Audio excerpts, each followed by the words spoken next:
Please rise and join me in the Pledge of Allegiance. I pledge allegiance to the flag of the United States of America and to the republic for which it stands, one nation, under God, indivisible, with liberty and justice for all. Thank you and good evening. It is Tuesday, May 26th. It's a little after 7:30 p.m. We came from executive session where we were discussing a proposed settlement of a tax certiorari. We are going to move right into our agenda. The first item on the agenda is considering authorizing insurance carriers for the Village of Rybrook. So, and I believe we have a report from the insurer. So, please. Well,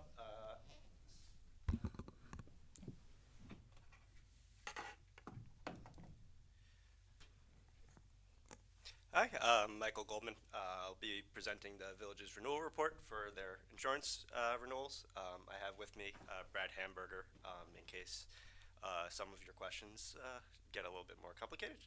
RJ unfortunately could not make it out to the meeting today, so I will be presenting it to you guys today.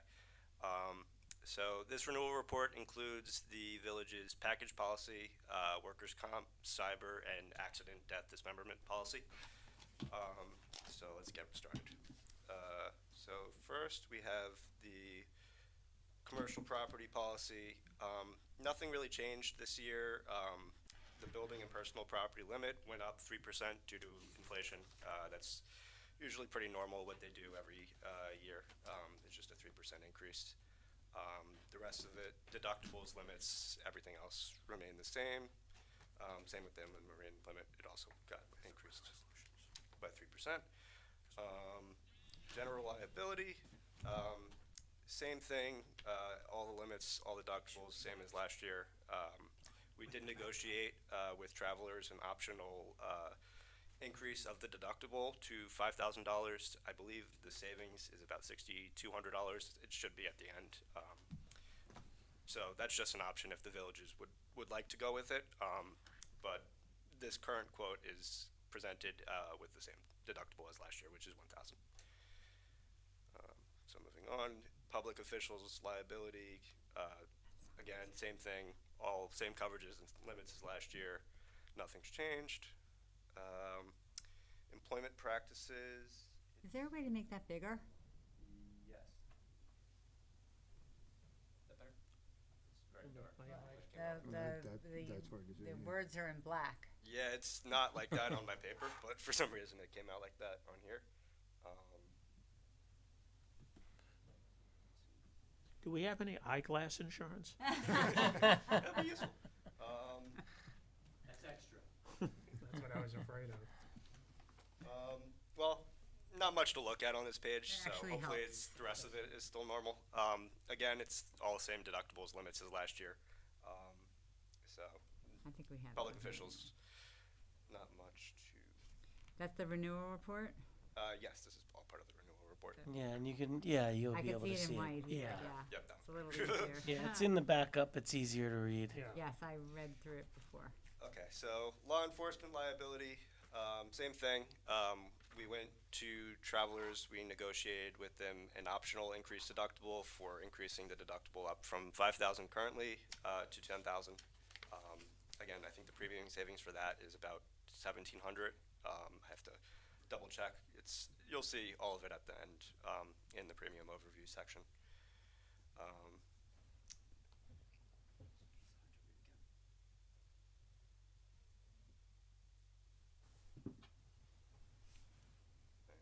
Commercial automobile, again, same thing. Only difference this year is the personal injury protection got increased from $50,000 to $150,000 this year. Everything else remained exactly the same as last year, deductibles, limits. And then I think that is, oh, and then the crime, which is also, again, the same thing.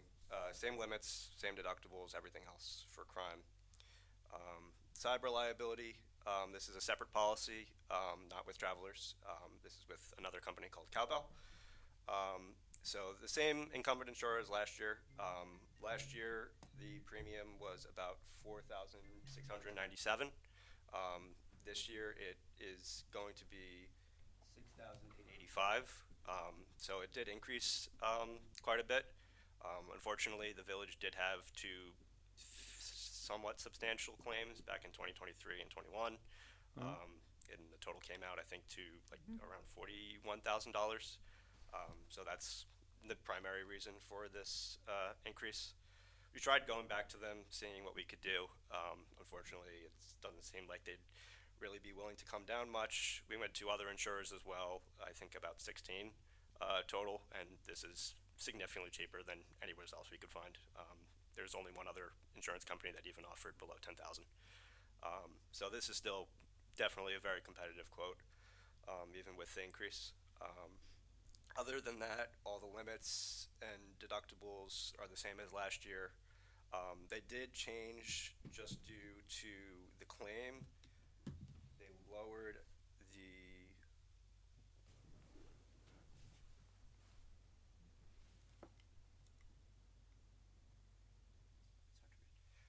the fund transfer fraud limit. It got decreased from 1 million last year. This year it's going to be 250,000. This is again due to that claim. Big difference. Yeah. On the other hand, they did increase public relations expense sublimit. That got increased from 50,000 up to 1 million. And there are a few other coverages which have a sheet that shows them all, but it was not possible to fit it all in here. So they do increase a couple endorsements, which makes the coverage more broad, and some of it will kind of bake that sublimit decrease for the funds transfer fraud into that. So it's not a straight decrease, but it is a substantial decrease from last year. Moving on, the workers' compensation policy, we're still negotiating this renews July 1st as opposed to June 1st. We're still negotiating a possible multi-year option with PERMA. This will probably save a couple $1,000 if the village chooses to go with that option. We hope maybe this week or early next week we should have the quote for that. But as of right now, the renewal premium for the workers' comp is $294,709. This compares to last year, it was $279,724. And this also includes the 2% discount, as well as permanent dividend that they provide at renewal. Moving on. So the premium overview. So first, we have the traveler's package policy. This was the general liability, property, auto, and everything else. So this is the premium is $351,000 or $357,724 if the village chooses to go with the same deductibles and limits as currently on the policy. If the village chooses to go with option 1, which is to increase the general liability deductible, this would bring the policy down to $351,304, so about a $6,000 decrease. Option 2, this is increasing the law deductible. This would be a little less than $2,000, bringing it down to $355,947. And if the village chooses to go with increasing both the general liability and the law, it would bring it down to $349,527. And this compares to currently the package premium is $331,302. So about $26,000 without any changes. It's about 7%, 7.5%. For the cyber, as I mentioned, this year $68.65, last year $46.97. Accident policy, this actually went down in premium a little bit. It was last year is $915. This year is $837 is the renewal premium. And this is the total combined between all of the policies. So the total came out to $660,135. Again, this is package, workers' comp, cyber, and accident. This compares to last year at $616,638. So the total increase came out to about 7% between all of the policies. If the village chooses to go with the increased deductible, this would bring the premium down a little bit. But that's a choice the village would have to choose, whether the premium saving is worth possibly taking the higher risk of increasing the general liability or law deductible. And moving on, this is just a brief overview of all the changes that were made. The village did add about 8 vehicles, also deleted 4, but unfortunately the fire engine kind of canceled those out. So, yep, and I think that, yep, that's it. So, if you guys have any questions? All right, well, thank you for the presentation and the work being done behind the scenes. Any questions? I mean, I have some comments on this, but any questions or comments from the board first? Yeah, Don? Question really for next year, but Yep. do the policy limits seem right for a village of our size and scope and? The limits are all pretty average and standard compared to most of the rest of the municipalities around this size. The deductibles, some, like the general liability, is kind of low compared to some of the other villages, so you do have room a little bit to go up if you wanted to, just for the premium savings, but that's just a choice whether you want to take the extra risk by increasing that deductible. As of right now, I don't see a ton of general liability claims on the village's loss history. So, I mean, it's a choice, but it definitely would be more risk in case something does happen. Yeah, the second question is, the umbrella applies to all the different liability policies? Yep. 10 million. The umbrella is 10 million. I think I might have skipped over by accident, but the umbrella is 10 million over all the policies separately. And so over the general liability, it's 10 million over that. Over auto, 10 million, and so on. Okay. So the cost savings, though, that you're referring to, if we increase it to 5,000, is only saving us 6,200, correct? Yes. That's not that significant, though. It's not significant, but yeah, that's what it would have to be. It's a big decision whether you want to take the risk to, and it's. Yeah, I think I'm on the same page as I you. don't think it's enough Because cost savings, essentially you know? it's a difference of $5,000 in the deductible.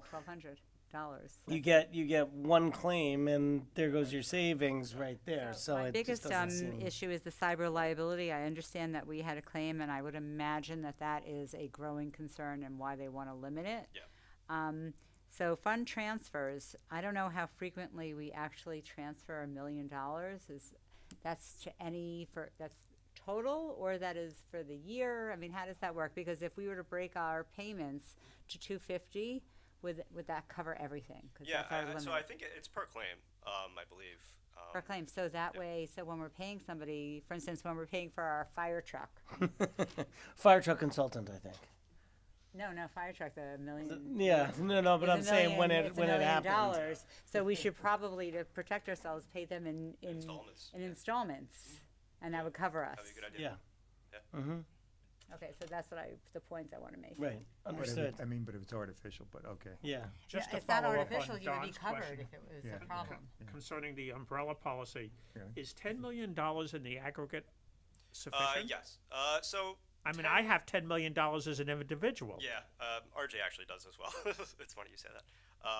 So most of the municipalities have 10 million. We had one, I think it was Pelham, that had 15 million a few years ago. They're down to 10 million now as well. So most of the municipalities do tend to stay around 10 million. Some have asked for 15 million, but it's a pretty large increase in premium. So it's really, is it worth it? It's You actually have your underlying limit plus your umbrella, yeah, No, I understand. so you have a little more. yeah. There's room to work with. Any other 10 questions? million, wow, look at you. all right. Any other questions from the board? And I guess this is, we're clearly, making, hold on a second. Okay, this is the three, okay. So, I mean, I'm assuming we're making the decision tonight on these. I'd feel more comfortable if Chris were here, but. Correct. Well, we have to make a decision tonight regarding at least the annual premium, which includes like law enforcement liability, umbrella, auto, public, and cyber, because those expire June 1st. Okay, Workman's comp, which is PERMA, that doesn't expire until a month from now. right, You have to have it by law anyway. yeah. No, it was State more just mandated. about the, state it's more mandated. about the decision, but I mean, it's really, you're talking about $6,000, $6,200, whatever it was, so I think we're all comfortable just, saying that we would like, that we would not, I mean, unless Chris is gonna No, say differently. And regarding the options, I know I spoke about it with Chris Yeah, Chris said myself. he He didn't want to pursue any of them. He just wanted Okay, to do great. the flat I annual think we premium. are all on the same page Correct, then. the annual premium cost and cyber. Okay, do you have anything else to add? No, that'll be it. All right, let's move into the resolution, please. Yes, please. I agree with the board on the deductible. They're not giving you a big premium saving Right.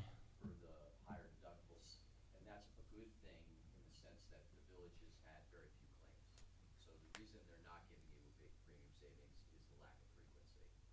And that's, you know, the village has done a great job on risk management and reducing the possibility of claims, so it's a feather in your cap, if you will. Great. All right, any other questions or comments from the board? Let's go to the resolution, please. Resolution number 1, considering authorizing insurance carriers for the Village of Rybrook.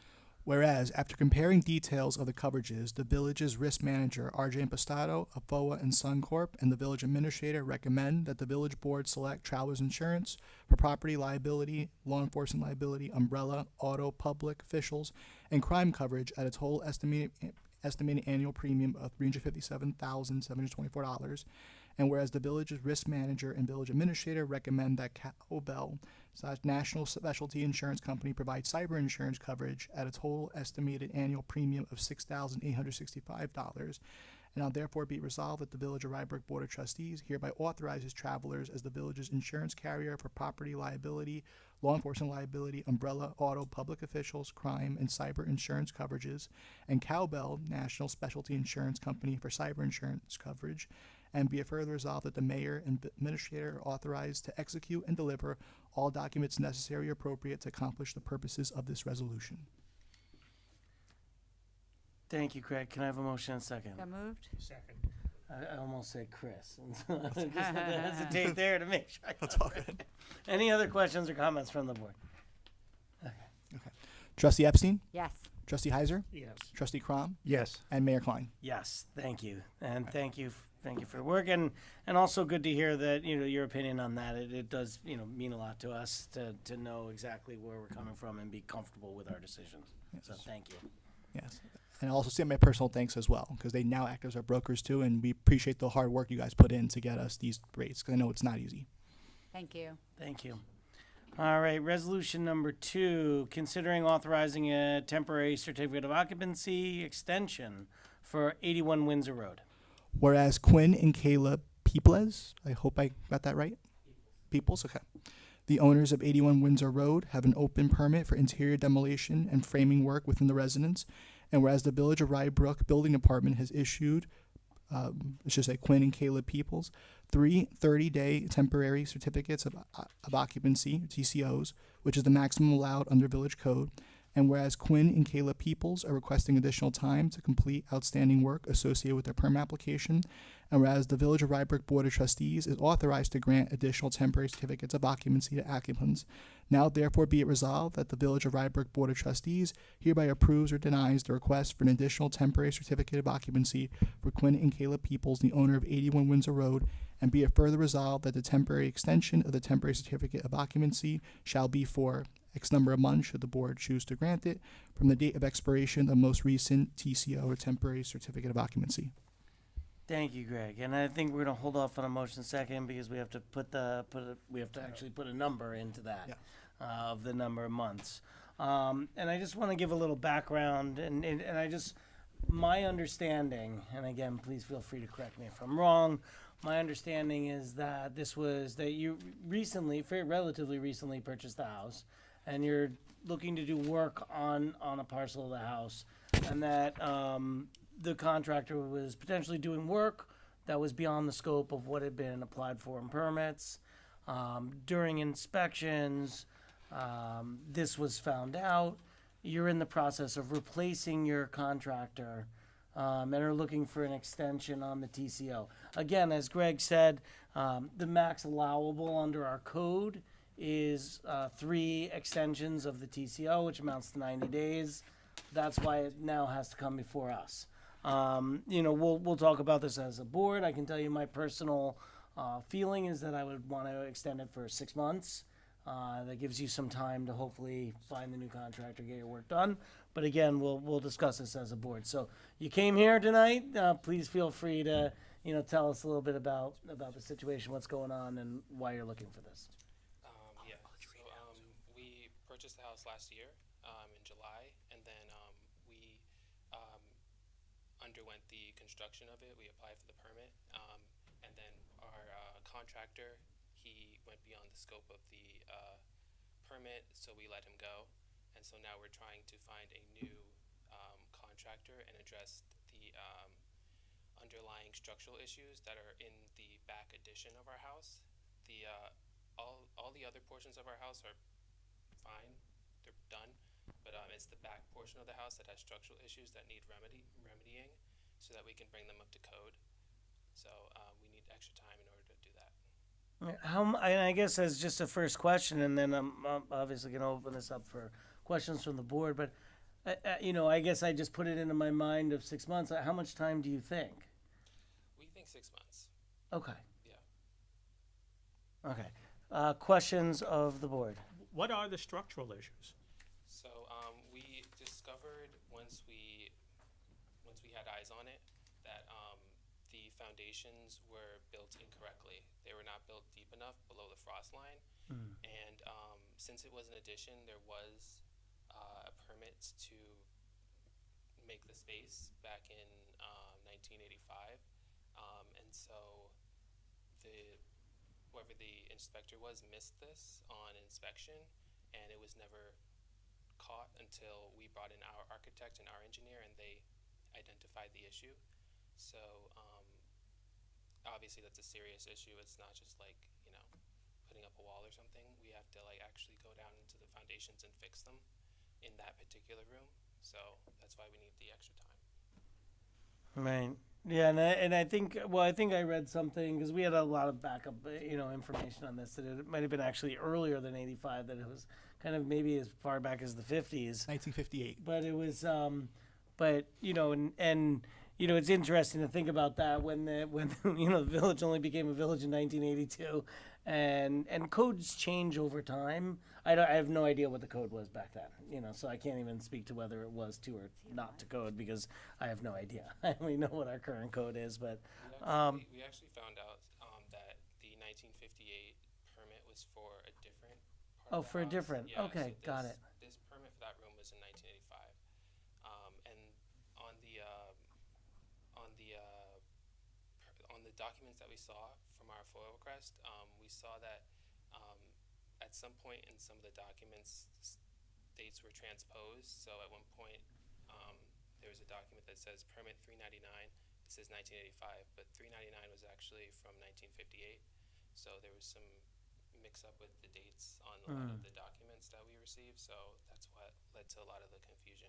Gotcha. Yeah. Well, I like to blame the town. They did all the permits back then. Any other? Yeah. I was just going to, Trustee Houser. Ralph, maybe you know the answer to this. Does the inspector have any liability here?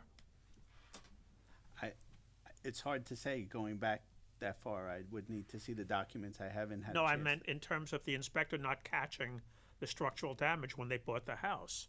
Oh, that Yeah, person. private right. Ray, you did an inspection on the house prior to buying it. We did do an inspection, but Yeah.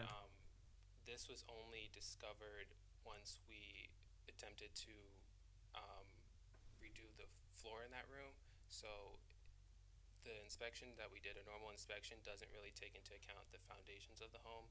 They really just kind of look at the crawl spaces and stuff like that, the roofs and stuff like that. So this was more in depth since it was our contractor and our architect. So that's how we found it. And that would be dependent upon whatever contracts they signed with their own home inspector. Right.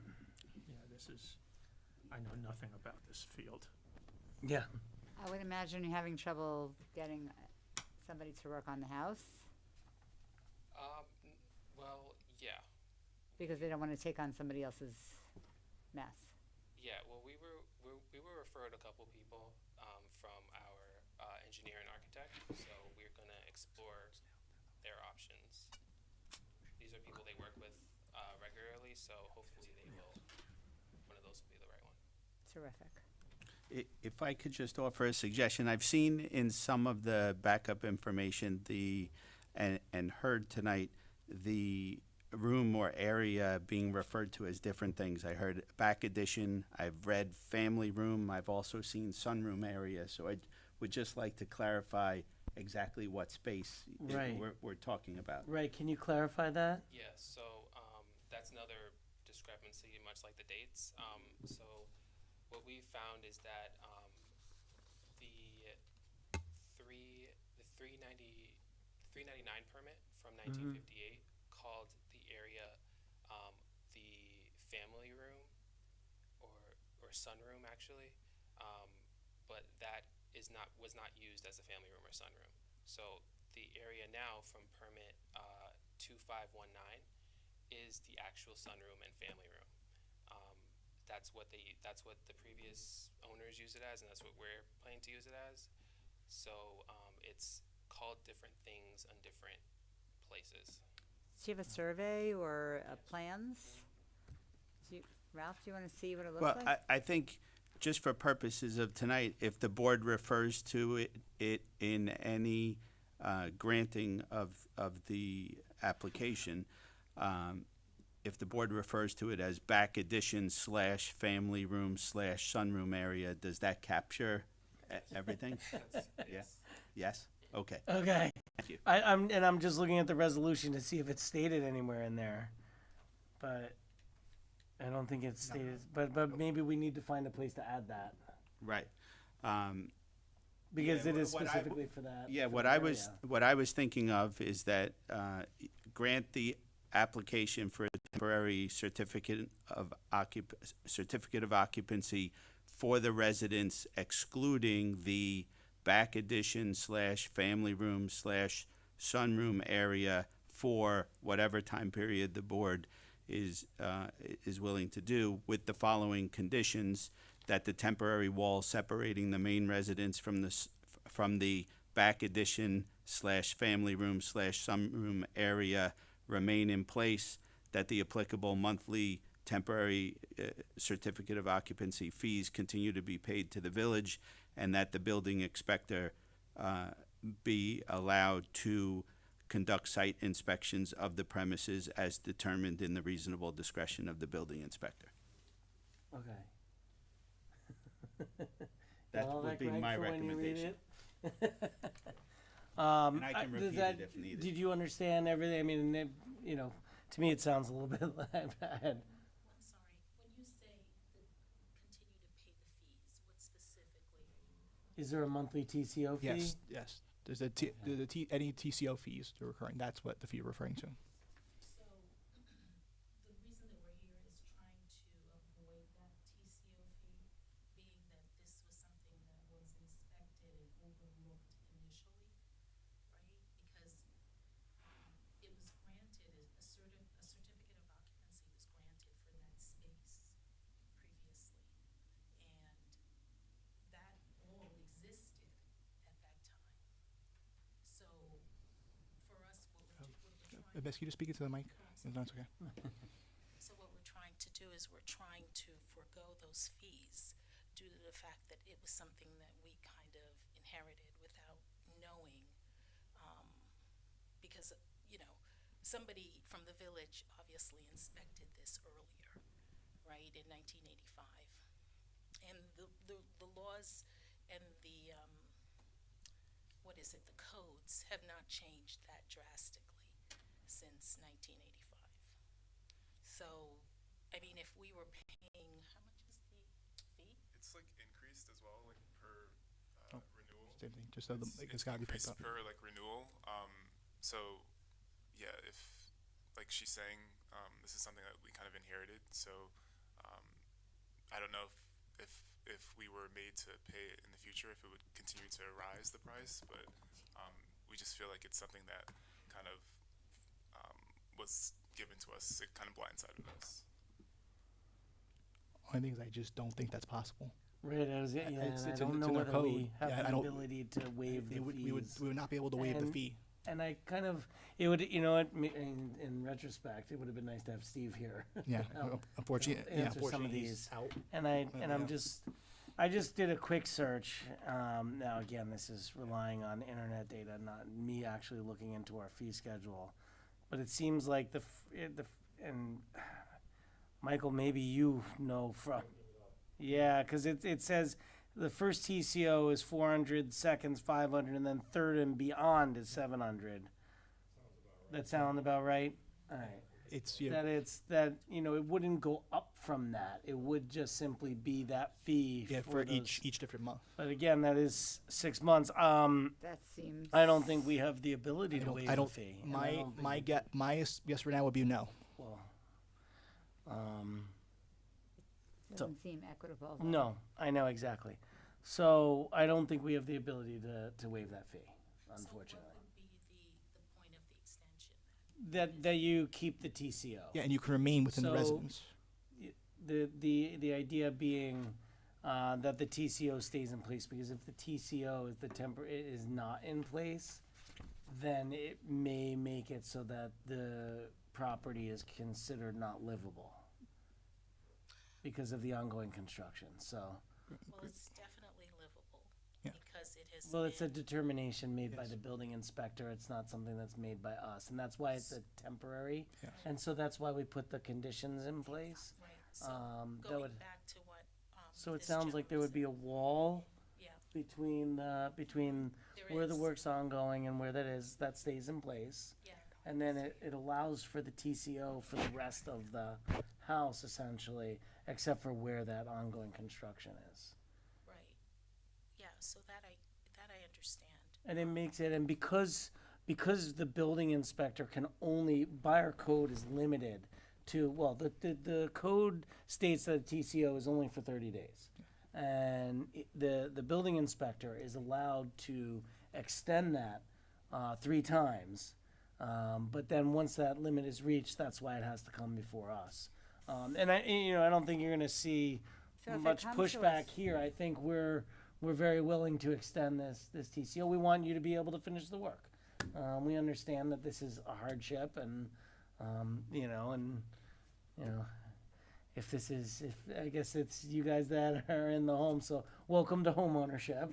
And but yeah, If we're able to extend it, there's no play for us to give them some relief?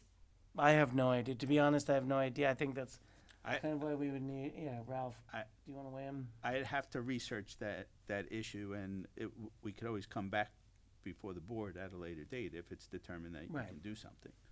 Right, Yeah, okay. I'd say for now we probably want to put the TCO in place, give them the 6 months to try and get this issue resolved. I know it's no fun. I think we're all homeowners. We've had problems with our houses, and But revisit the fee issue. but maybe we revisit the fee issue when Ralph has had some time to research it. Chris is here to weigh in. I'd also like to talk to Steve about it. Right. Um, But I also want to emphasize too, the TCO would allow you to remain in the residence, because without the TCO, you can have to maybe vacate. So that's what we don't want for you guys. So by giving the main purpose of the TCO also allows you to stay within the residence. So the issue that, I guess Mr. Fuse, the one that he addressed is not the actual issue that we encountered. He was speaking about, and as you mentioned, the contractor going beyond the scope. So that was, and I have pictures if you want to see it, but that was dealing with taking the floor down. What we are talking about is a foundational issue. right. So we're not talking about the, there are 2 separate issues, and we even have, to show that, we have what the structural engineer, the difference between what the architect initially saw and what the structural engineer is talking about. Did you submit that? Sure. So this is the, Which one is this is this? the structural issue. Did we see Thank this? you. No, This I have. is First time I've seen this. this is the issue that that the contractor went beyond the scope. So what we're referring to is that This is just a, in this is a 1985, proposal for the work. when that structure was inspected, there was a structural issue. It wasn't up to code. That, that was passed, and that's the issue that we're dealing with. Not the fact See, but that potentially. Contractor went beyond the contractor scope. went beyond the scope. So I think that was a little bit confusing. And it was probably a communicate, we communicated it incorrectly. Are those documents, have those documents been submitted to the village or no? Or those So these documents? documents have not been submitted yet. The plans, like this is the plan for the, I'm gonna ask Okay. Ralph. fixing of. Do you have, are those extra copies? I don't want to take your only copies of anything, No, so, you can take this. yeah, Get Steve and Chris here so we can get an answer. thank you. So Yeah. I think that was a little bit confusing because we were communicating with Mr. Fuse regarding, he was speaking specifically about the contractor taking down the floor. What we're talking about is what the structural engineer has found. So those are two different things, and that relates directly to the 1985 Okay. inspection. I think one of the impression I have from reading some information that I had just gotten tonight from Mr. Fuse is that he's looking to do a site inspection sooner rather than later so that he could figure out what needs to be done and get on the same page with you folks. So that's something that he's looking to do, and that's why I put it into that as a condition that he be able to come in, Okay, and into the I also house. have pictures if you want to see what the structure actually, Yeah, this, I mean, structure this says what was it is. Sure, thank you. It's built on the ground. There's he nothing took that goes everything into it. down. Okay. But that's separate to, and I have copies. Back when it was built, ease or whatever.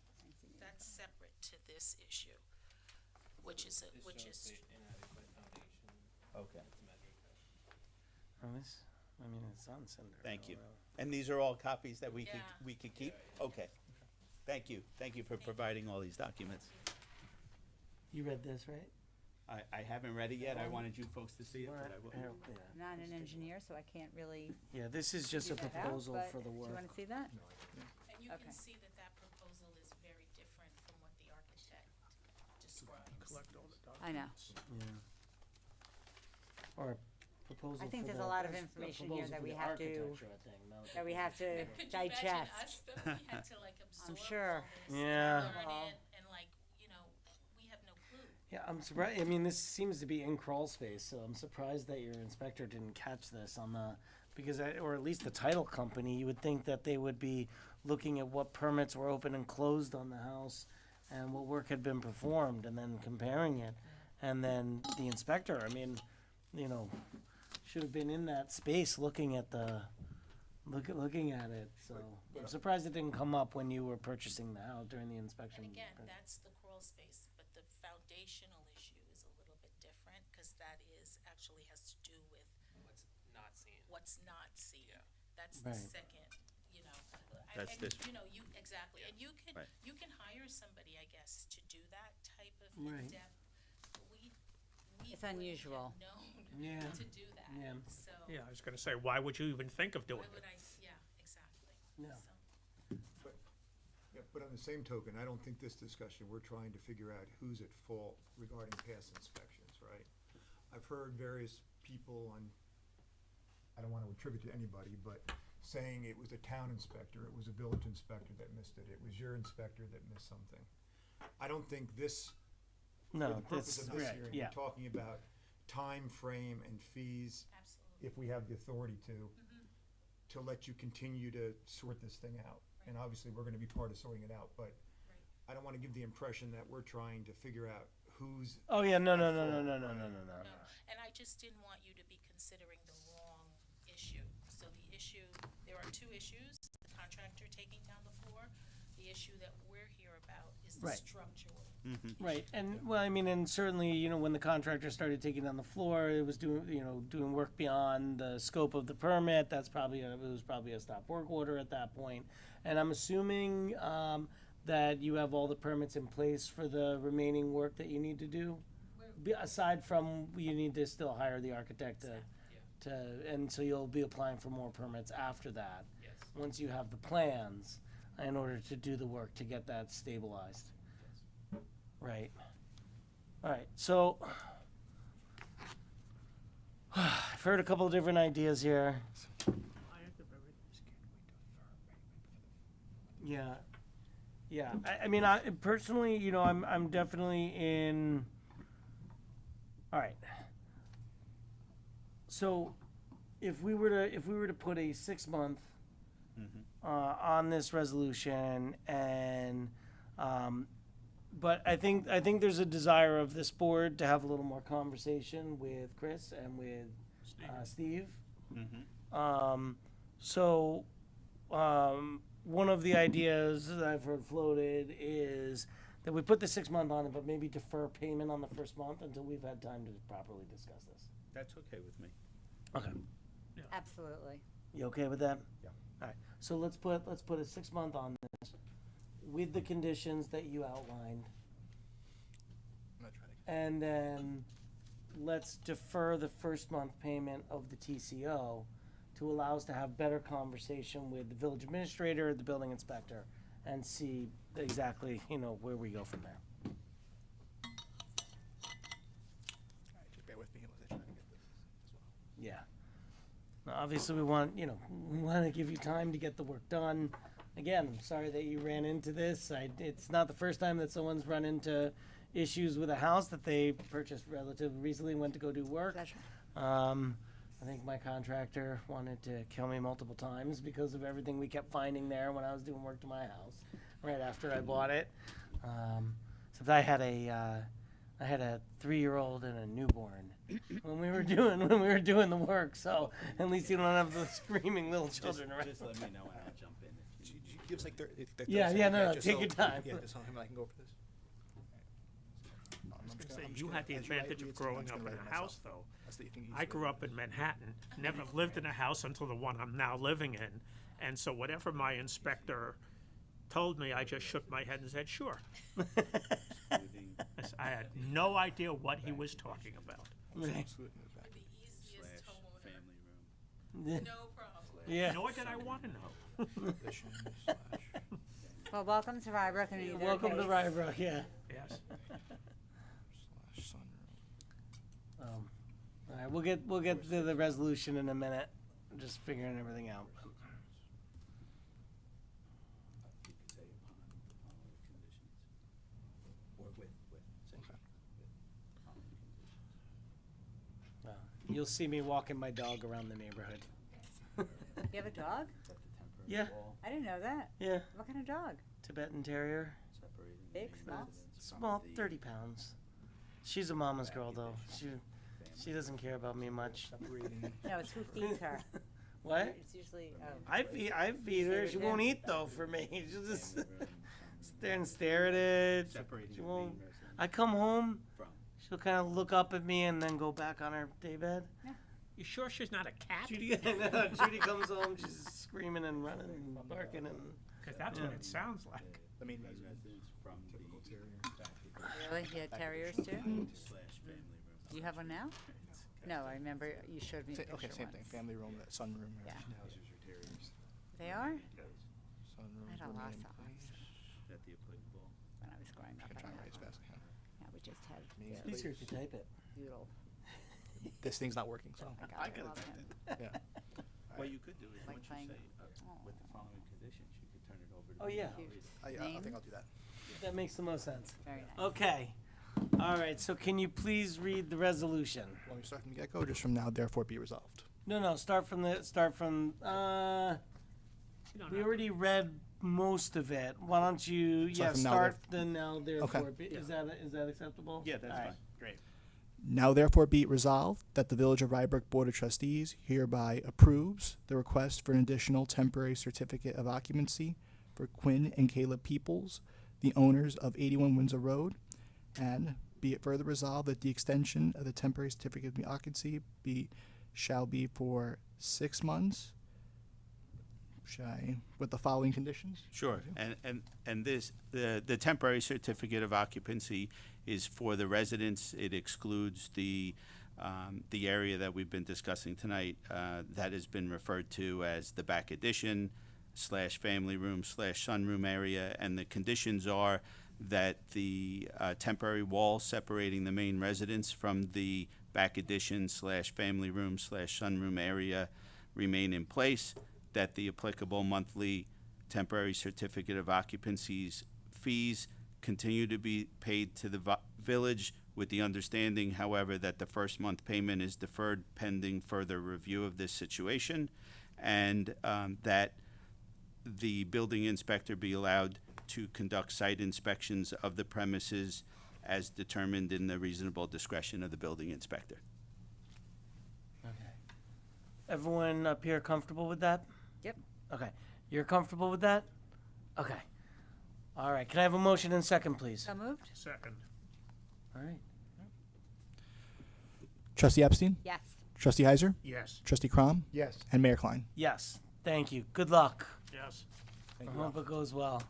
I'm gonna leave the- All right. And they may be like a contractors in the planning to build. Oh, yeah, true. If you have trouble getting a contractor, if you go to the building department, they might be able to give you some names. Write a list or something. I don't think they can specifically recommend anyone, but Yeah, they can, They can at least give you names of people who people work who in the have village. done work in the village, yeah. All right, moving along, resolution number 3, considering approving the use of village streets for the 2026 Cycle of Support Charity Ride event. Now therefore be it resolved that subject to the final approval of the Rybrook Police Department, the Cycle of Support Charity Ride is authorized the use of the Village of Rybrook streets for the Cycle of Support Charity Ride event on Sunday, October 18th, 2026, as discussed in a letter dated May 21st, 2026. And be it further resolved that Village Street shall be used in compliance with the terms and or conditions established by the Village of Rybrook Police Department. Thank you, Greg. Can I have a motion and second, please? So moved. Guys, one of you. Second. I'm letting, I'm awake. I'm awake. I was letting, All right, any Running questions around. or comments on this? No. I think it's a limited use of the village streets, and I think they've done this before, I feel like. Yeah, it looks like they've done this before. No. Yeah, I think, but this is the first time though they're going to be in Rybrook, but it's really just going to be for Lincoln Avenue, or as we Yeah. call Upper Lincoln, right by the airport, and use Right. the King Street, but only King Street's a state road and Lincoln Avenue is a village road. Right. Any questions or comments? Okay. Trustee Epstein, yes. Trustee Heiser, Yes. Trustee Crom, Yes. and Mayor Klein. Yes, thank you. Resolution number 4, considering a resolution authorizing an agreement and funding to the Portchester Rybrook Rye-Town Chamber of Commerce. Whereas the Village of Rybrook recognizes the importance of supporting a vibrant local business community to promote economic development, job creation, and a strong commercial tax base. And whereas the Portchester Rybrook Town of Rye Chamber of Commerce is a not-for-profit organization that supports local businesses, organizes events, facilitates networking opportunities, and promotes the general economic welfare of the community. And whereas the village desires to support the Chamber's effort through a financial contribution to be used for specific programs and services that promote local economic development and public benefit. And whereas on June 24, 2025, the village board approved a $10,000 payment to the Portchester Rybrook Rye-Town Chamber of Commerce to support its programs and services. And whereas the village board has determined that such continued support serves a valid public purpose and is in the best interest of the community, now therefore be it resolved that the village board of the Village of Rybrook, the Board of Trustees hereby authorizes the expenditure of $10,000 from the fiscal year 2026-2027 village budget to enter into an agreement with the Portchester Rybrook Rye-Town Chamber of Commerce for the provision of services that support the local business community and promote economic development as outlined in a formal agreement to be executed by the mayor and approved by the village attorney. Thank you, Greg. Can I have a motion and second, please? So moved. Second. All right. Well, I think when we entered into this agreement last year, we had asked for presentations from the chamber to see the progress in meeting their goals. We had we were looking for, we wanted to make sure that the chamber was getting to a good place. And personally, I feel they've been growing by leaps and bounds. I think that they've really been doing part of what we asked, which was promoting Rybrook businesses fairly and equally to an extent. I think they've been adding new members and becoming more fiscally sound. And I really, personally, I'm very much in favor of continuing this agreement. I think the chamber does good work for the village businesses. We want our businesses to do well in Rybrook.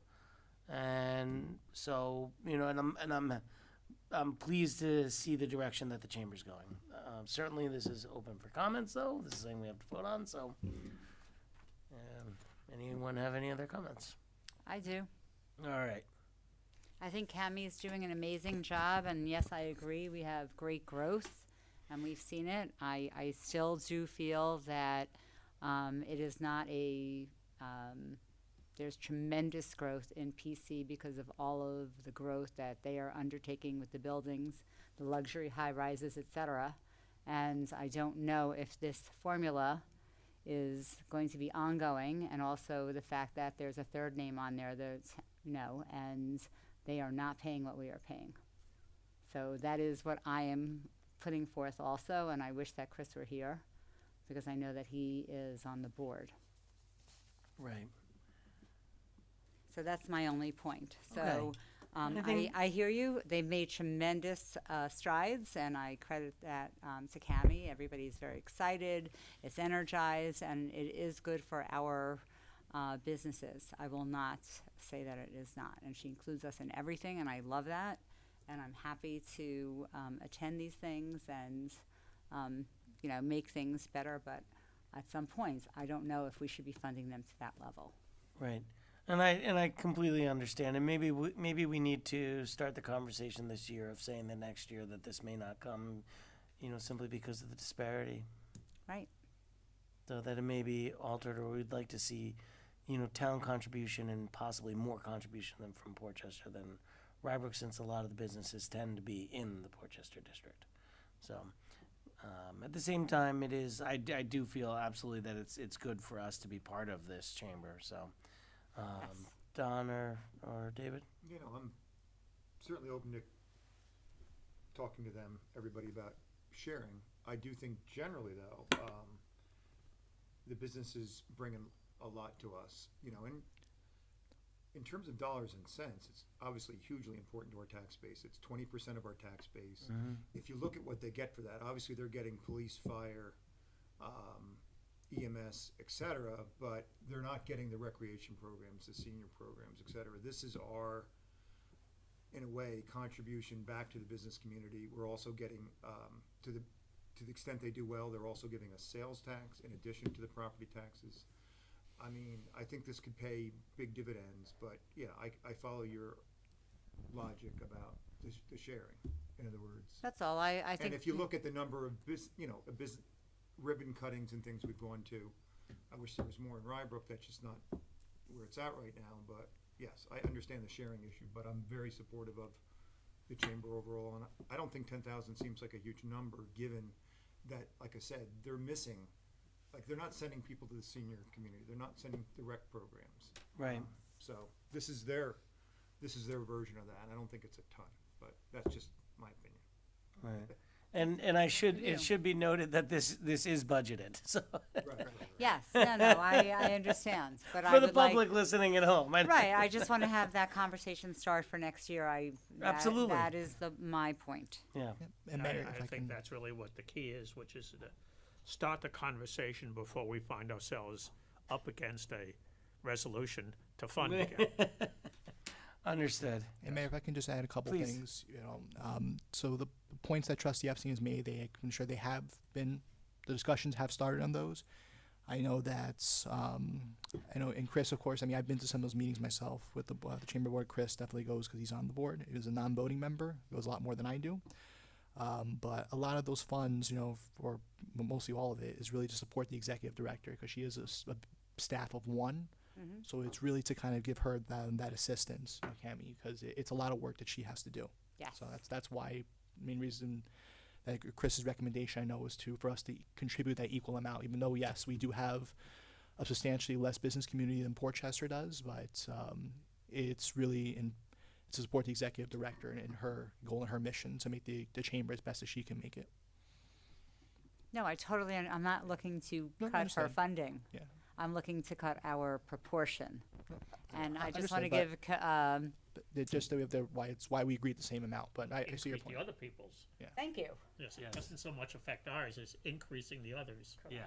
Yes. So I'm not. She is amazing. Camilla has done amazing things, and the businesses that are not part of it are certainly missing out, in my opinion.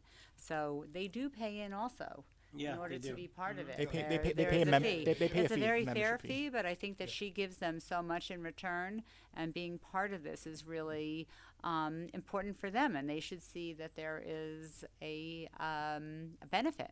And for me, she has pointed it out to them and given them that information. So hopefully, I don't see it being self-funded, though, by the amount that they pay Right.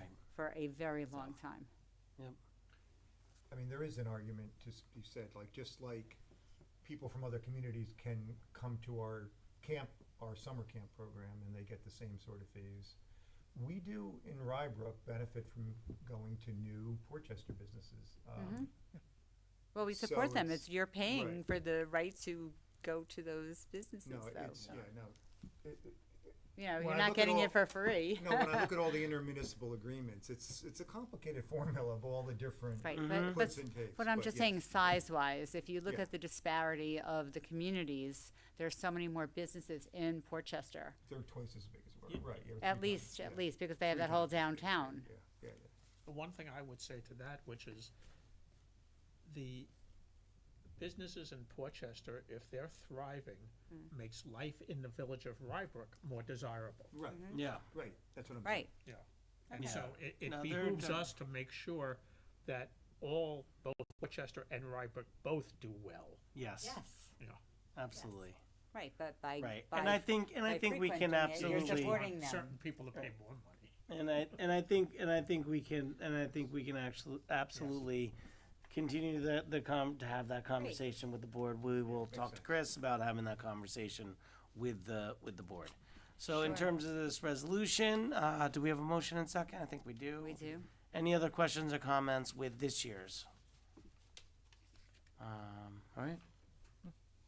Trustee Epstein, Congratulations, yes. Trustee Heiser, Yes. Trustee Crom, Yes, and Mayor Klein. Yes, thank you. Resolution number 5. Considering approving contract 2610 NRCS house demolition. This is one I've looked forward to for a long time. That's a huge bid.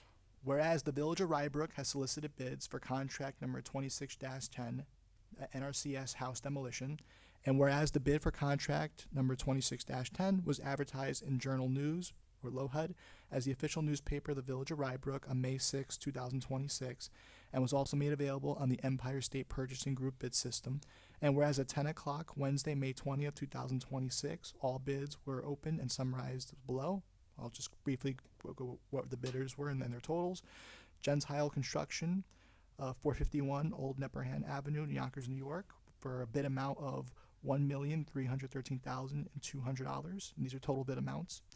Two Brothers Contracting Incorporated from 11 Breland Avenue, Totowa, New Jersey, for a total bid amount of $1,665,000. Coppola Paving and Landscaping of 3830 Boston Road, Bronx, New York, for a total bid amount of $1,720,000. State Contracting Corp. of New York, doing business as Capital Industries of 555 Sawmill River Road, Yonkers, New York, for a total bid amount of $1.2 million. And ADP Group Incorporated, 27 East 33rd Street in Paterson, New Jersey, for a total bid amount of $1,383,000. Now therefore be resolved that following the review of the bids by the village administrator and the superintendent of public works, the village board of trustees have determined that the lowest responsible bidder, meeting the requirements of the contract documents, is State Contracting Corp. of New York, doing business as Capital Industries, 555 Sawmill River Road, Yonkers, New York, for a total bid amount of $1,200,000, And be it further resolved that the mayor and village administrator are hereby authorized to execute and deliver all documents necessary or appropriate to accomplish the purposes of this resolution. Thank you, Greg. Can I have a motion and second, please? So moved, excuse me. All right, Trustee Heiser. Actually, this one is not pretty so bad. close. But it's a pleasure to see this as opposed to what's going on in Washington DC with the reflecting pool, where they had non-competitive bidding. Right.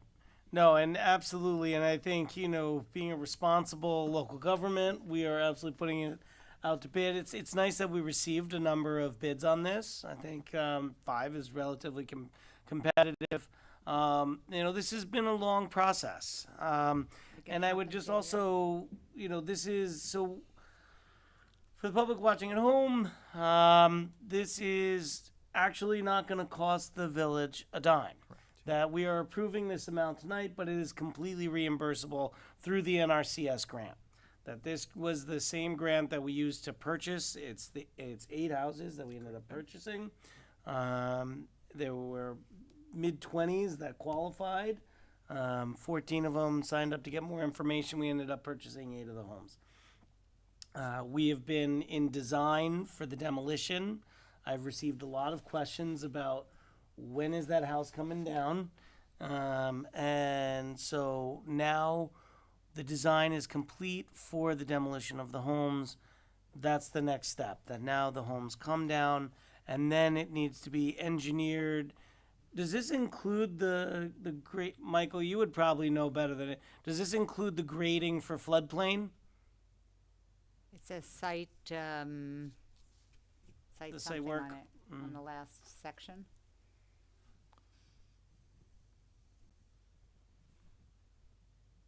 Good evening, members of the board.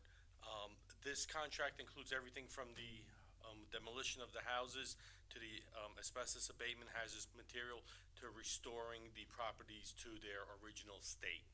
So original So state. basically restoring them to the original state. We're not doing any further regrading, alterations of the properties, because part of the issue is that we did not get as many houses as we were hoping to get, in which we did have a idea of what we wanted to do, but we don't have the room to do that. So, so we're gonna restore it in a way where it's gonna be slightly better than what it is, and there'll be some capacity, but it's not gonna be a drastic change. Okay. So it was more just risk mitigation for the houses, for anyone who was living in the house. Correct. Do they seed? I mean, is it grass? I'm sorry, yes, it's They're gonna be putting- seed and we're gonna do some landscaping there. And then it will be our responsibility to maintain that. Correct. So that's where the cost to the village comes in, is the Maintenance. the reduction of the tax rolls, and then the maintenance of the property. I would just like to know, how far back is the original state? And Yeah, to what state are you? I'm just wondering, 1982. this all could have been That's right. swampland and a couple of million years ago. So, but we actually have to pay out this money to state, and then we get reimbursed by the grant. I believe that we had funds, a funding account set up. The National Recovery Conservation Service is under the U.S. Department of Agriculture. So we pay out them, but we get reimbursed for everything. Right, so I just want to make sure that given we had our cybersecurity people here today, when we pay that out, break it into 250 packets. Well, I don't We think. can't do that, cause that's not how the bid is Yeah, structured. it's gonna be, there's more gonna be dangerous, though? progress payments would be my Yes. guess. Oh, well, Is then that there's gonna then be, we're it's gonna be protected. naturally done that way as they're submitting invoices, as they're moving along in the Work then. progress. So I'm just, Yeah, and in it's, tonight. yeah, and remember, I mean, when we're talking about the insurance issue, that was a very specific issue that was done, we're now double checking, triple checking everything, where even though it came, I don't know if I can get into details, but it was, but I hear you, I understand, we're Yeah. being a little more cautious because there is so much fraud out there, Yeah. period. yeah, but regarding this contract, it'll be paid in installations as they submit invoices as they A progress. lot of times invoices like this are paid out with a hard check, so a lot Yeah. of people want hard check. They don't want ACH with these kinds of numbers per se. Got it. And I'll also add, the Treasury also has their own internal protocols too, Great. when dealing with especially large amounts Okay. like of this size. Perfect. Thank you. All right. Any other questions or comments from the board? Yay. Trustee When Ep? does it start? He's hoping maybe. So we have not set up a start date because obviously we have to have the contract We have approved to and then we'll award have the a meeting. contract first. However, our good friends at Con Edison have been out there. They've been working hard. Our friends at the Veolia have been out there working on the utilities. So residents have seen a lot of action probably within the last week and a half. So all the gas is being cut, all the electricals being cut, water pipes have been cut already. So there's a lot of things happening behind the scenes right now, but I don't have a start date until we meet with the contractor and we set up a game plan. Great. Yeah. But it's gonna be soon. Yep. Yeah. Yeah, I mean, the contract has to get in place first, then there'll be a pre-construction meeting, and then Yep. and then they'll start Our it goal off. is to have these houses knocked down and restored by November. Great. Knock on wood. Knock on wood. Yeah, Thank that you. would be. It's That's our intent. yeah, it's absolutely coming. Yeah. Well, yes, it's our intention to start as soon as possible. All right. Any other questions or comments? They have to take the windows out by hand? Yes, they do. They do because it's not commercial. Yep. Yes, they do. We only gave a waiver commercial. Correct. Right. We follow the same rules. Yeah. Call back. All right. All right. Trustee Epstein, Yes. Trustee Heiser, Yes. Trustee Crom, Yes. and Mayor Klein. Yes, thank you. Resolution number 6, considering acknowledging fiscal year 25-26 sponsorship donations made January 1st, 2026 to May 22nd, 2026 for Rybrook events and programs. I don't think we have to list them all, do we? It's how you want, but I think it'd be honestly the best Go for if it. I for a quick 30 seconds, All if right. that, just to explain also what the purpose of this is. Sure. So, as if you could see, a lot of these already happened, not all of them. But this is just for record keeping, so that way our great treasurer Trish can submit this to the auditors, so that we have a record of us accepting all these donations. So, literally, it's just for record keeping purposes. So, Mayor, if you want, I can go through it. But Sure. okay. So, Anthony Balfamonte Landscaping donated $1,000 for a Winterfest program. Nancy Braceland donated $10 in memory of Barbara Nardi. Joan Gargone donated $25 in memory of Barbara Nardi. AI Engineering Incorporated donated $1,000 for the Rybrook birthday celebration. Yale New Haven Health donated $1,000 for Rybrook birthday celebration. Calgy Construction also donated $1,000 for Rybrook birthday celebration. The Blindbrook Club donated $1,500 for the Rybrook birthday celebration. King Street Home donated $1,000 for Rybrook birthday celebration. Windridge Realty donated $1,000 to Rybrook birthday celebration. And Kiwanis Club donated $575 to the DARE program for a total donation amount of $8,110 for various events and programs or in memory of someone as listed in the resolution. But again, I just want to emphasize this is all just for record keeping purposes. These all already happened. Thank you, Greg. Ralph has a quick question on this resolution. Does it need to say the Board of Trustees acting as the Board of Trustees for Rybrook? What do we call it? As Friends of Rybrook. Friends of Rybrook. Accepts these donations? Because this is just a listing of the donations. I don't. Sounds like we've already accepted them. Yeah, it sounds like we already We have. pretty much have. I said this is just so we have a record. But I guess should be. Yeah, these are all things that you would normally accept as Friends of Rybrook, right? That's my assumption. I don't know where the money was It going sounds into. like this but is I just a think- thank you resolution. Okay, is this just a thank you resolution? So it's considering acknowledging. Okay. Maybe if you want. Okay, then then I guess because I'm just curious what we're voting on. I guess we're just voting on acknowledging. Correct. That's pretty much it. Okay. All right. Can I have a motion and a second, please? So moved. Second. All right. Well, we certainly thank everyone who has donated to, mostly for the programs, also in the memory of one person. But we really appreciate this. This keeps us. This allows us to make these events even better. That are being provided for the residents of the village of Rybrook. A lot of this was for the birthday celebration that is coming up. I'm sure we'll hear about it in the administrator's notes. Yes. Administrator's report. So And I am actually collecting now for music if anybody wants to make a donation. okay, and we certainly look forward to accepting other and acknowledging other donations for other programs such as the music in music in the park. So, any other questions or comments from the board? Nope. Thank you to those people that have donated. Right. It almost covers the fees for the chamber. Yes. That's not what he's used for, Yeah, though. but That's but used your for the birthday programs party where No, it no, gets no, no. donated. Double that. Okay. Trustee Epstein, Yes. Trustee Heiser, Yes. Trustee Crom, Yes. and Mayor Klein. Yes, thank you. Resolution number 7, considering authorizing a refund to DCCA, Doral Conference Center Associates, KSB Arrowwood Realty Corp. As a result of a proposed Town of Rye settlement of tax certiorari proceedings for the 2020 assessment year. Whereas the Town of Rye, the Assessor of the Town of Rye, and the Board of Assessment Review of the Town of Rye are respondents in certain proceedings brought pursuant to Article 7 of the Real Property Tax Law challenging assessments fixed by the Town of Rye for the 2022 assessment year.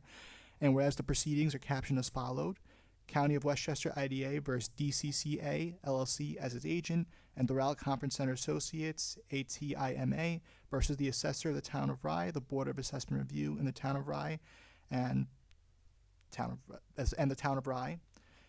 The DCCA LLC versus the Assessor of the Town of Rye, the Board of Assessment Review of the Town of Rye, and the Town of Rye. And DCCA LLC, Doral Conference Center Associates, and KSB Arrowwood Realty Corp. ATIMA versus the Assessor of the Town of Rye, the Board of Assessment Review of the Town of Rye, and the Town of Rye. And whereas the Blind Brook Rye Union Free School District has appeared in the proceedings as intervener respondent, and whereas the proceedings concern real property located at 975 and 977 Anderson Hill Road, the Town of Rye identified on the official assessment map of the Town of Rye on the following parcels located on former Doral Arrowwood property located at 975 and 977 Anderson Hill Road. So I can just go briefly through what the property and section block lots are. 975 Anderson Hill Road, section block lot 129.34-1-44 for original assessment of $7,133,600. 977 Anderson Hill Road, section block lot number 129.34-1-45 for original assessment of $6,604,700. 975 Anderson Hill Road, section block lot number 129.26-1-46 for an original assessment of $2,522,400. 975 Anderson Hill Road, section block lot number 129.34-1-42 for an original assessment of $521,400. And 975 Anderson Hill Road, section block lot number 129.34-1-43 for an original assessment of $11,564,900 for a total original assessed amount of $20,347,000. And whereas the parties have negotiated a settlement of a proposed consent judgment which reduced the total original assessments from $28,347,000 to $15,788,397 for the 2020 assessment year.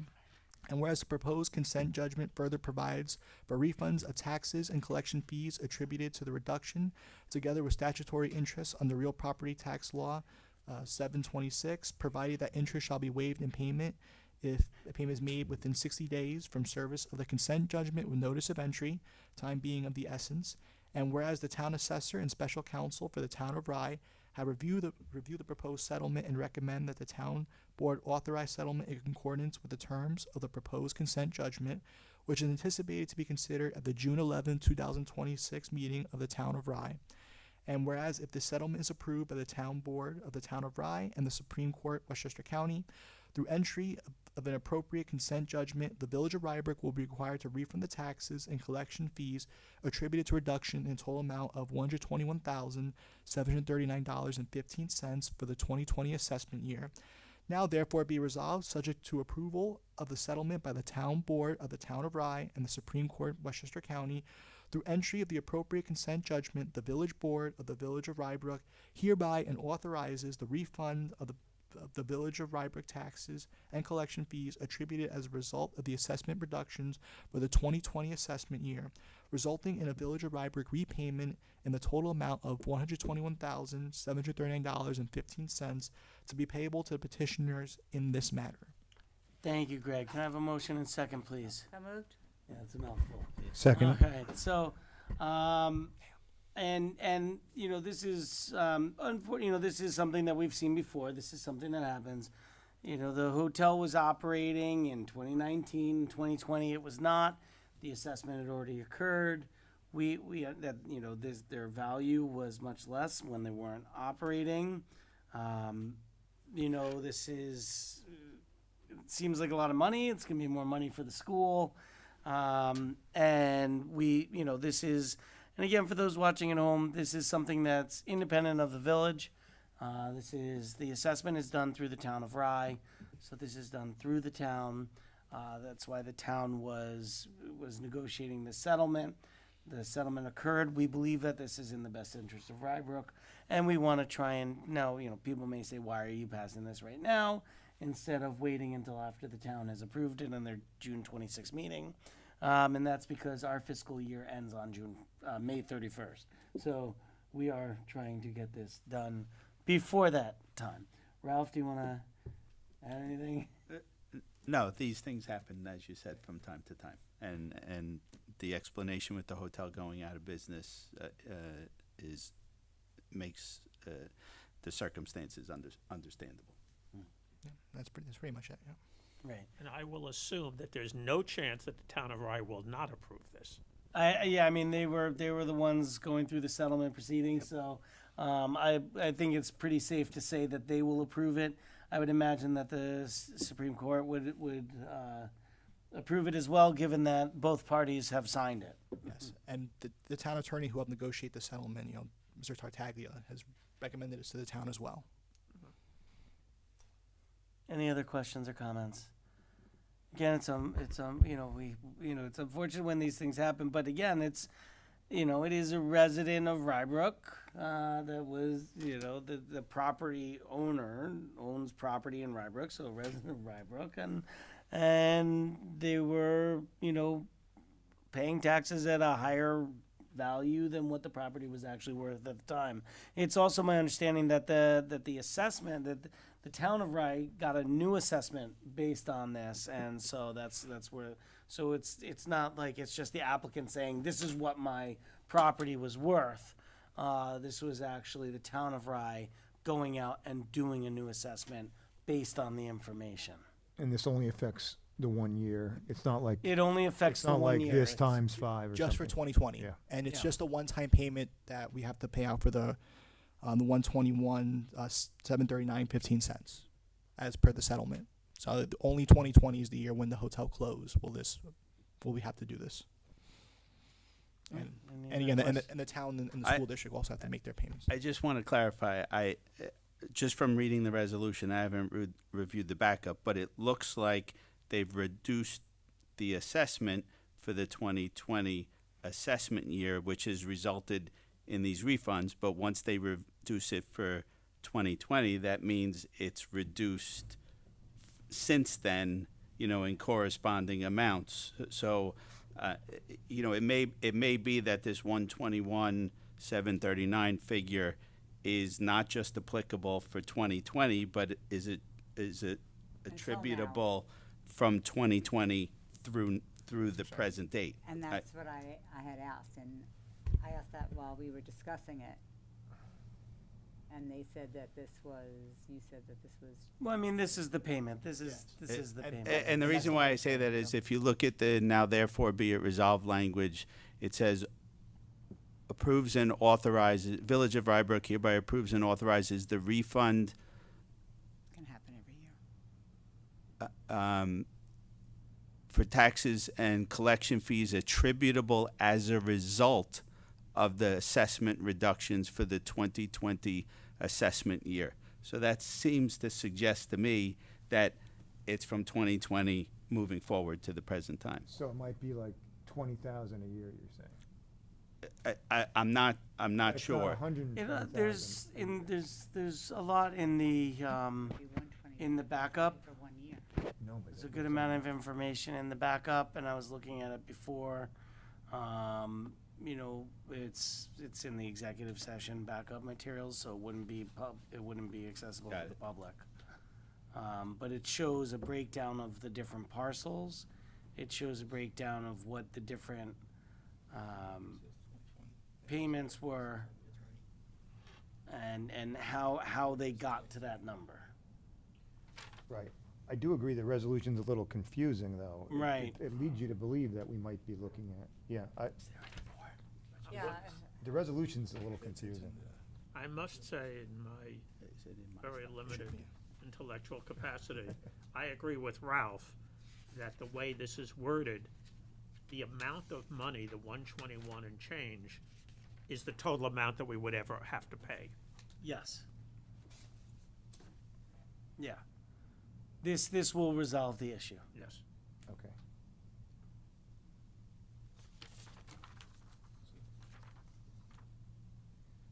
Any other questions or comments?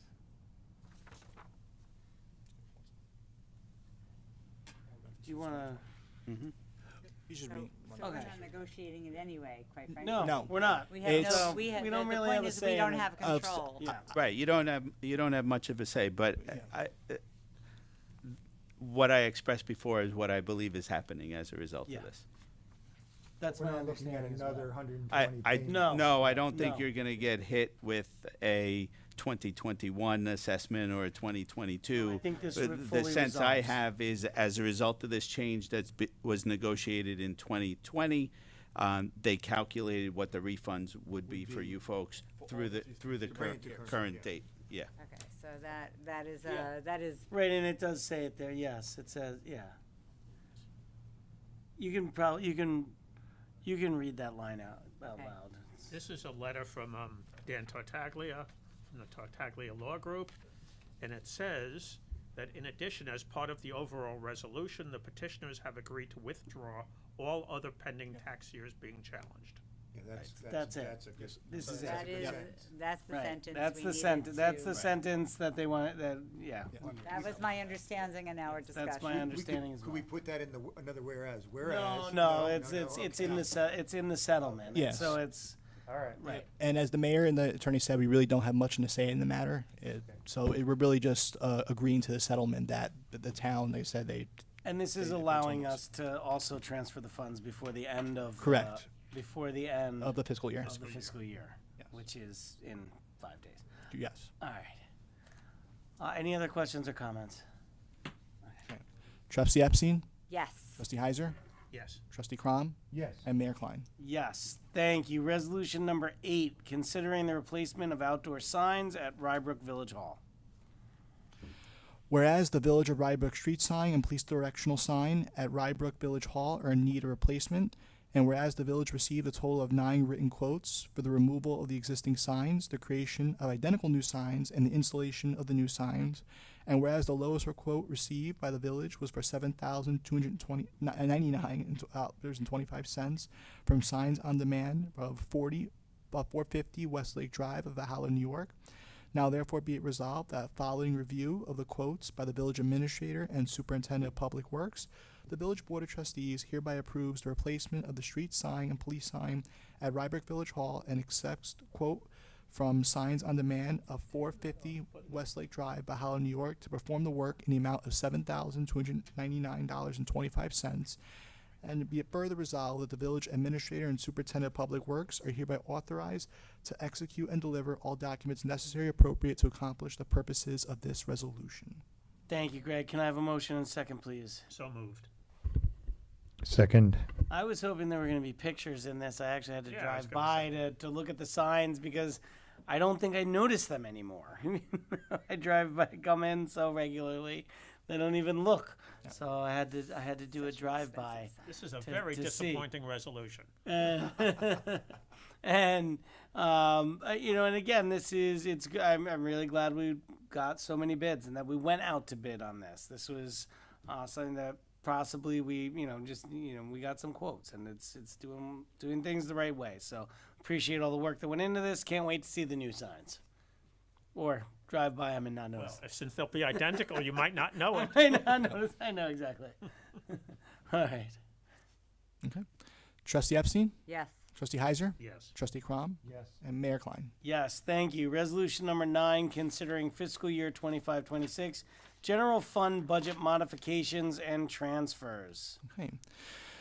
Now therefore be it resolved, the following general fund budget modification be hereby approved to fund recreation programs that the village contracts through various vendors and for which the village receives 25% of the fee assessed. So we're increasing revenues, parks and recreation fees for $60,000 and increasing appropriation to recreation and youth activities for $60,000, and net impact on the budget is 0. Again, this is because of the village contractors that we used, so we're bringing in that revenue from those contractors and able to put it towards recreation youth activities, but it's no impact on the budget. Further resolve that the following general fund budget transfers be approved. So we're taking money from the contingency accounts of village offices maintenance for repairs for $7,299.25. This is what we just approved for the sign replacements. For the contingency account for judgments and claims for $21,688.16. This is to deal with another thing we just approved regarding the refund that we have to give for the Doral Hour property. The reason why it's only $21,000 and not the 100 plus is because we already allocated that money previously. Contingency account through unallocated insurance for $1,386.40, and this is through other different insurance claims that we had to deal with, particularly SUNY purchase, which has now been resolved. That was a big lawsuit settlement that was to deal in order to hit our deductible. We had to pay some money out of pocket for that, but thankfully that is now behind us for that federal lawsuit. Contingency account for ambulance service and ambulance contract for $6,692.72, and that is just to help fund our EMS service. So we need to just make up the balance there. Lastly, for contingency account to the library and audit fee for $525.04. This is we're required to, as along with the Village of Portchester. We each fund have to share their audit, so we're in that part we're just funding our share of the annual audit that we're required to help fund for the Portchester Rybrook Library. And then from contingency to consulting fees for $54.38. These are for consultants that we'll be using, particularly grants. You know, Michael and I have been working together on this, particularly with Ramble and Rostan, for a couple of grants that we've been working on that we will get reimbursed for, but we still have to pay our consultants that we're not budgeted for in order to help us come up with like BCA analysis and other support for these grants that we've been working on, particularly on Brooklyn, a flooding issue, as well as Avon Circle and the Portchester Middle School. So those are the two biggest examples.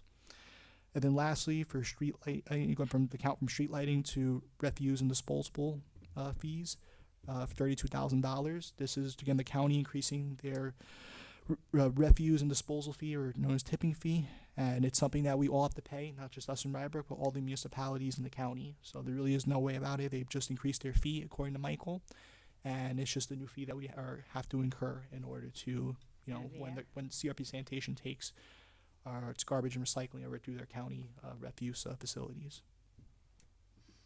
Thank you, Greg. Can I have a motion and a second, please? So moved. Second. All right, I think you answered any questions we might have. All right, any other questions or comments from the board? Trustee Epstein? Yes. Trustee Heiser? Yes. Trustee Crom? Yes. And Mayor Klein. Yes, thank you. Resolution number 10, considering proclaiming National Gun Violence Awareness Day for the Village of Rybrook. Whereas every day, more than 120 Americans are killed by gun violence, alongside more who are shot and wounded, and on average there are more than 13,000 gun homicides every year, and whereas according to the Centers for Disease Control, in an average year over 1,000 people die from a firearm-related injury in New York, and whereas protecting public safety in our community is the village's highest responsibility, and whereas in January 2013, Hydea Pendleton, a teenager who marched in President Obama's second inaugural parade, was tragically shot and killed just 1 week later at age 15, should now be celebrating her 29th birthday in the beginning of June. And whereas to help honor Hydea and the many victims of gun violence, a national coalition of organizations has dedicated June 5th, 2026, the first Friday in June, as the 12th annual National Gun Violence Awareness Day. And whereas the idea was inspired by a group of Hadia's friends who asked their classmates to commemorate her life by wearing orange, choosing this color because hunters wear orange to announce themselves to other hunters, and because orange is a color that symbolizes the value of human life. And whereas the Village of Rybrook encourages all of its residents to reflect upon gun violence and pledge to do all we can to keep firearms out of the wrong hands, and now therefore be resolved that Mayor Klein and the Board of Trustees do hereby proclaim and support Friday, June 5th, 2026 to be National Gun Violence Awareness Day for the Village of Rybrook, and encourage all citizens to support their local community efforts to prevent gun violence and to honor and value human life. Thank you, Greg. Can I have a motion and second, please? So moved. Second. All right. Well, I appreciate this being put on. This came to my attention through other elected officials. There was also a. Oh yeah, I have no idea. The first one, I'll have to ask Sherry. it's, well, I'll just point it out for future reference. The format is like completely Yep, different. I can ask Sherry who does the minutes. So I'll be honest, I don't have the answers for that now, but that's something I can bring up with her. Yeah, you're right. It's kind of just the backup. It just looks. Right. Yeah. All right. You know what? Maybe we need to go back in though, and not approve the March 10th one. Well, it's at least a question. I'm not, it's just a very, very, very different format, so I was sort of questioning. Don't Why think do they want the we- minutes. yeah, Minutes why? maybe it just looks different. No, but it doesn't have the votes on it. It just says It just carried. says confirmed and, It says right, it doesn't- just says carried. I It didn't know if doesn't- we didn't have the information, or and it gives a commentary. That would It be gives on a the lot of 10th. The commentary. 10th are different. Yeah, no, I see what they mean though. Yeah. But no. Yeah. Occam's razor, Then probably two different people We'll just approve. did it. Yeah. 24th, we'll leave out All right. March 10th. Let's go back into this then. Let's do this. We're gonna change this. We're gonna go back on this. Can I have a motion and second, please, to approve the minutes for March 24th, 2026 only? So moved. Yes. Second. All in favor? Aye. Okay. So we're not approving the March 10th. 10th Correct. minutes at this point, and we will. Before we get to administrator's report, I know there's one other announcement that one of our trustees would like to make. I know, I just wanted to give a shout out to a lovely couple. Yeah, they say not to speak too close to the mic. I want to give a shout out from the dais to a lovely couple that's lived in Rybrook for 65 years. So even the unincorporated section of the town of Rye, and then obviously starting with Rybrook in '82. But they've lived in Country Ridge all that time, and they're celebrating. Wanted to give a shout out because they're celebrating their 75th wedding anniversary tomorrow. So congratulations. Let me give their name to Morty and Ethel. Why is this? Weisberg. Excuse me. Morton and Ethel Weisberg in Country Ridge. For privacy reasons, I'll leave their street address out. But I personally and hopefully be joined by the rest of the board to wish them a very happy anniversary. And continued wonderful years in Rybrook. 75th anniversary. 75th. Wonderful. So they're original owners of their house when it was being constructed and have lived in it all these years. Wow. Amazing and very impressive, and certainly congratulations on their 75th anniversary. Quite a milestone. Yep. Well, Yeah. hopefully they're Milestone, not a gonna millstone. right. Hopefully they're gonna really enjoy it. So, okay. That's so nice. So, Yes. yeah. Thank you. All right, administrators report. Just a couple of quick things, particularly with, we're heading into our summer months, which means we're heading into our really fun season in Rybrook, particularly through our events. Although our most immediate one coming up is June 13th. We're doing an inaugural, kind of hike or / walk that the mayor is actually going to help lead, starting at 10 o'clock, although we're doing it at Edith Reed. We're still to be determined, but So- yes, still- most likely. Still to be determined, most likely Edith Reed, but again, the mayor is going to be sharing his personal knowledge with us. He's the former curator of that park, so we look forward to and excited for that. Say it again. What day? June 13th. June 13th. So it's starting at 10 o'clock, but not officially determined, but most likely will be at Edith Reed. And then June 20th is our annual birthday celebration. Be our 44th. That'll be at Rybrook Athletic Field, starting about 12 to 4. So that's always our biggest event that we do every year, and we always get to turn out hundreds to more than 1,000 people. What time does that start, Greg? 12 o'clock, the Rybrook birthday. It's in June 20th. It's always the weekend of Father's Day. Again, we were doing it at the Rybrook Athletic Field again for the 3rd year in a row. And then, come July, we will have, our Ice Cream Fridays will come up every Friday starting July 10th. We will also have when Trustee Epstein, finalizes the dates, our Music in the Park, so keep an eye out for those. July 8th, 17th or 18th. I'll have to look at my calendar real quick just to make sure I'm looking at the right Saturday. July 18th, yes, we will be doing our food truck event, 11 to 3 at Pine Ridge Park, and on July 25th. And I'm coordinating with the Sustainability Committee. We'll be having our annual tag sale. So these are a few that we can expect. You said July is always a very busy month for us, but that's always when we have a really good time. And then just one other event, though. It's not a Rybrook event. It's a Town of Rye event, but it's this Saturday. The Town of Rye is doing their 2nd annual Eco Fest, which Trustee Crum, you've attended in the past. I'm hoping to get out there myself. But it's more of an eco-friendly gathering. I know the county will bring their electric buses, and there'll be different tables, and it's a family fun event, but it's meant to kind of have eco-friendly activities and stands, not just for kids, but for the residents of the Town of Rye, which of course includes Rybrook, Portchester, and Rye Neck.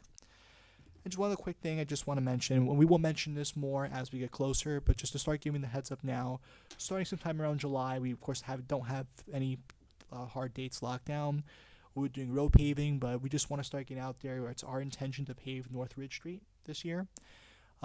So that's something that we'll have signs. We'll definitely have notices out. It's definitely going to cause a bit of inconvenience for a little bit because, North Ridge Street is a main road, but it has to get done. So the aim is to get there sometime in July. But again, no dates. I want to be clear, have not been officially established, but that's the time that we're shooting for. So just please keep a lookout when Michael Nowak, the Superintendent of Public Works, I myself will be doing a lot of notifications for when we get there. But because again, it is going to be a difficult process to pave a road like North Ridge Street, but it is something that really needs to get done. Michael, if you have any leftover material, if you could repave 97th Street between Madison Avenue and Fifth Avenue, I would greatly appreciate that. But that's it for me. All right. Well, thank you. Any other questions or comments from the board? Any other questions or comments from the public? Seeing none, the next meetings of the Board of Trustees will be June 9th and June 23rd, 2026. Thank you and have a good evening. Thank you. Thank you.